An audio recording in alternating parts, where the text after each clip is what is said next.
እግዚአብሔር የፈጠራቸው የመጀመሪያዎቹ ወንድና ሴት አዳምና ሔዋን እርሱ ባዘጋጀላቸው ውብ የአትክልት ስፍራ ውስጥ ይኖሩ ነበር። ነገር ግን ሰይጣን ተንኮለኛ እባብ ተመስሎ መጣና አዳምንና ሔዋንን ፈተናቸው።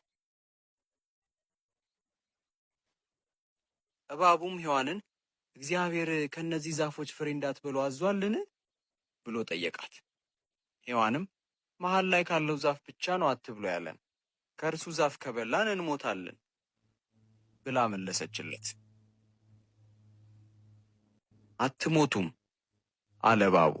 እግዚአብሔር ከዚያ ዛፍ ፍሬ እንዳትበሉ የማይፈልግበት አንድ ምክንያት አለ። ከበላችሁ እንደርሱ ትሆናላችሁ፣ እርሱ የሚያውቀውን ታውቃላችሁ።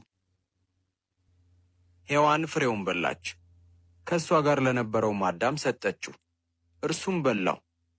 ወዲያውኑ ከዚያ በፊት የማያውቋቸውን ነገሮች አወቁ።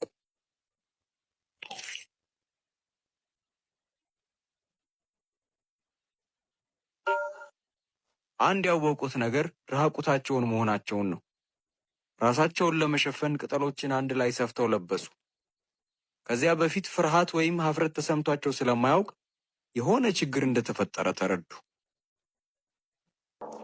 አዳም፣ ሔዋን ብሎ እግዚአብሔር ጠራቸው። ተደብቀናል አለ አዳም። ራቁታችንን ነን።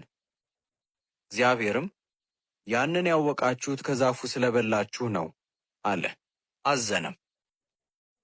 ከዚያም አዳም ሔዋንን ጥፋተኛ አደረጋት። ሔዋን ደግሞ እባቡን ጥፋተኛ አደረገች። እግዚአብሔርም እንዲህ አለ፣ እባብ በሆድ እየተሳብክ ትሄዳለህ፣ የሴቷ ልጅ ያሸንፍሃል። ሔዋን ልጅ ለመውለድ ጭንቀትሽን አበዛዋለሁ። አዳም ምግብ ለማግኘት ትደክማለህ አላቸው።